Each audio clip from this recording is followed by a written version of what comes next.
Alright, so it's me again, Emmanuel.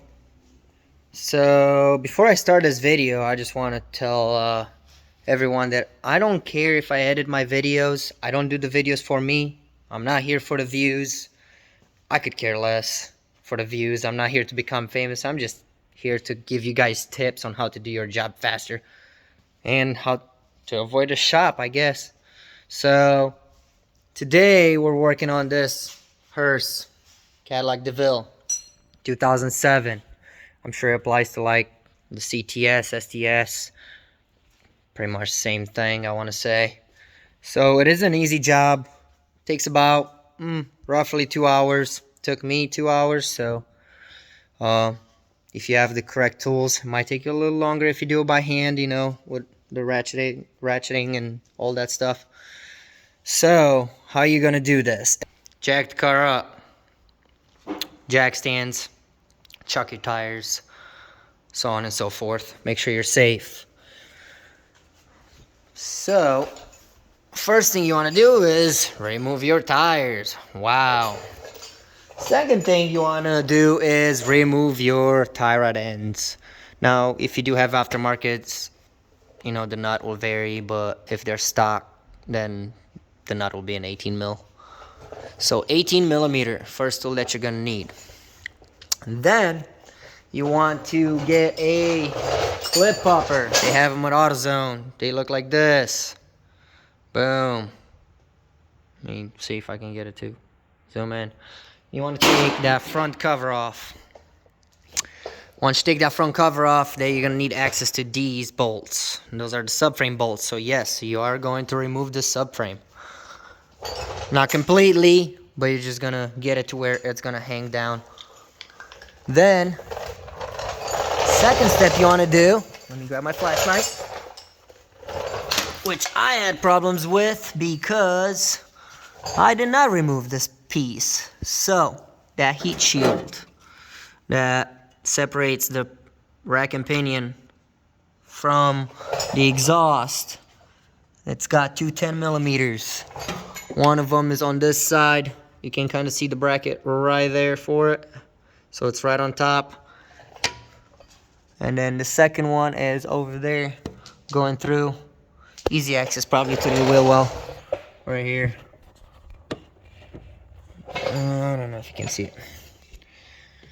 Anyhow, it's very easy to get to. It looks complicated, but it's not. It's very easy to get to.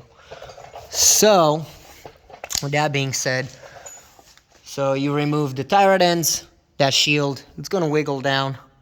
Try and force it. And then you're gonna unplug this plug that goes to rack and pinion. And just a little pop clip on the top, right here. I'm gonna show you what it looks like. Let me see. That's what it's gonna look like. You're gonna pull on that tab and pop it open. Next step is remove the power steering lines. The power steering lines, let me plug this back in. The power steering lines are both 18 millimeters.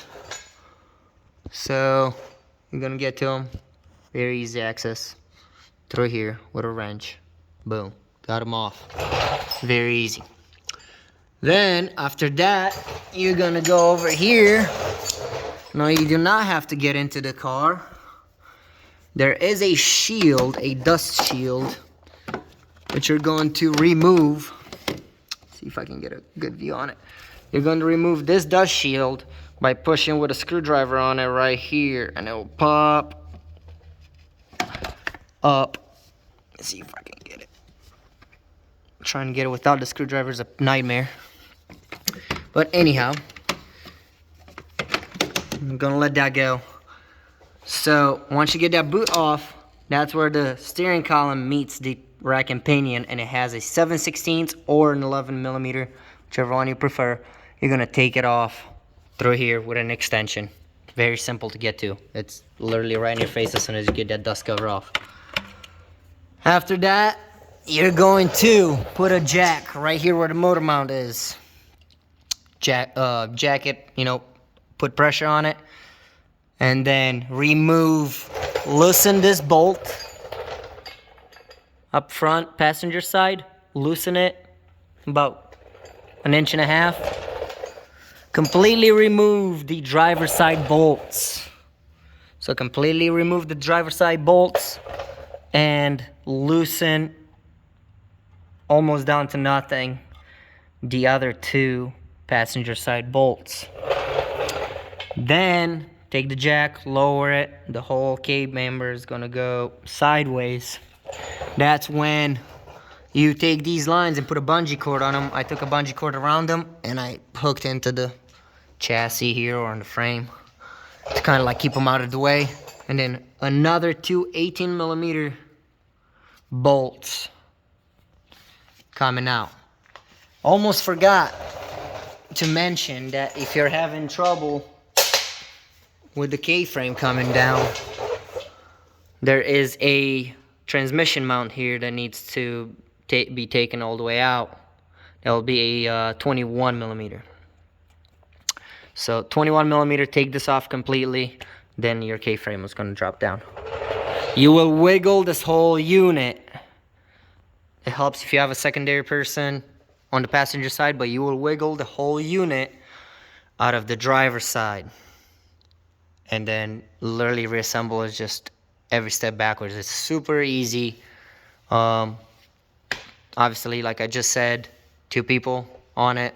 It'll take you about an hour to replace this whole shindig. So good luck to you. Let me know if you have any questions.